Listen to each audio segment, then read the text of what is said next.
And happy Friday to you and yours. As always, it's great to see you with us. I'm Devontae McKenna. Good morning. I'm Audrey Bisk. Happy Friday. Those headlines moments away, but first we say good morning to meteorologist Jacqueline Shear in for Brian this morning.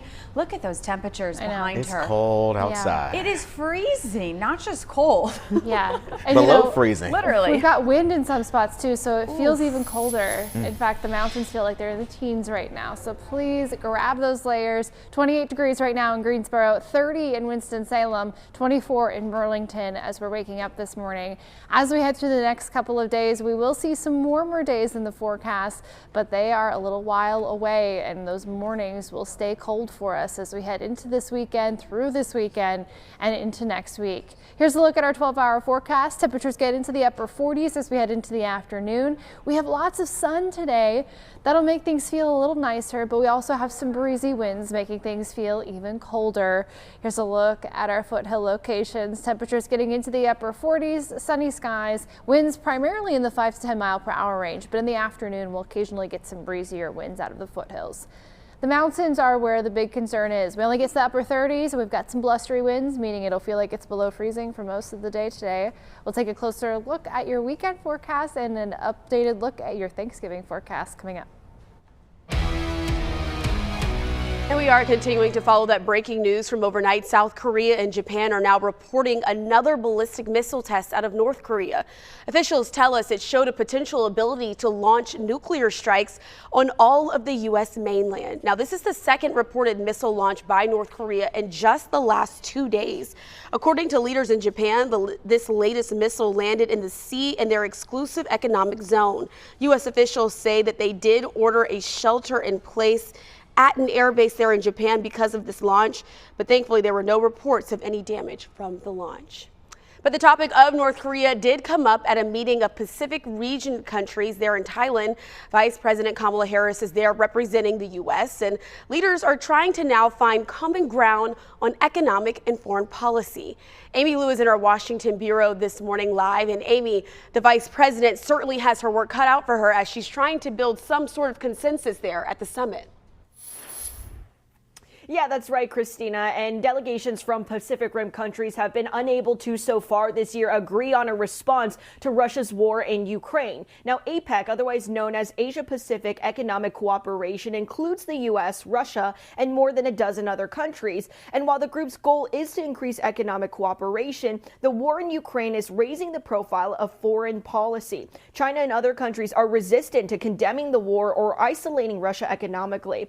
Competition with China is also on the U.S. agenda at the summit. The vice president is promoting clean energy and infrastructure investments, as well as ensuring fair labor practices in developing countries. The United States has an enduring economic commitment to the Indo-Pacific, one that is measured not in years, but in decades and generations. And this is the first leg of the vice president's trip to the region. On Sunday, she'll be traveling to the Philippines to meet with the country's new president. Reporting live from Washington this morning, I'm Amy Lou, WXII 12 News. And Amy, I know that there's still plenty to talk about in regards to Russia at this summit, but of course, after last night's launch, we know that North Korea is still getting some attention as well.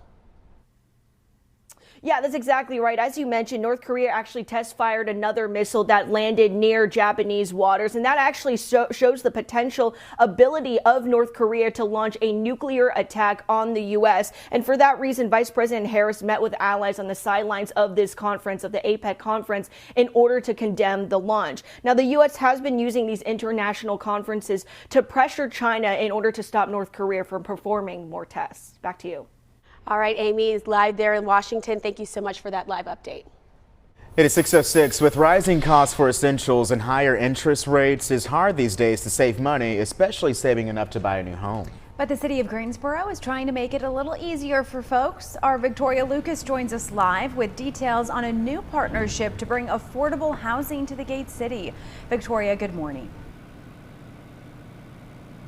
Good morning, Audrey and Devontae. Yes, so Greensboro city leaders have raised $27 million for their affordable housing project, and the goal is $32 million. And they say this is crucial because it's important to have quality and affordable housing, especially with the city having a shortage of 20,000 1,000 units. Leaders with the Community Foundation of Greater Greensboro say they hope to build and reserve more housing units, particularly on the east side of the city. Some of these areas include the Dudley Heights, Glenwood, and the Mill District. With companies expanding across the city, such as Toyota and Boom Supersonic, housing will be needed to support the growth in communities. Foundation officials tell us quality housing is a basic human right, regardless of the socioeconomic status of a person. Housing, in my opinion, is a basic human right, and every individual should have quality, affordable housing.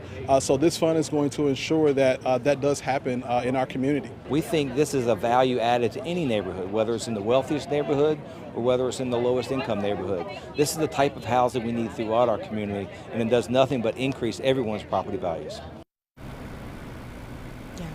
And again, the goal is $32 million, so they are $5 million short of that goal. They hope to begin the housing project next year in their first quarter. Live in Greensboro this morning, I'm Victoria Lucas, WXII 12 News.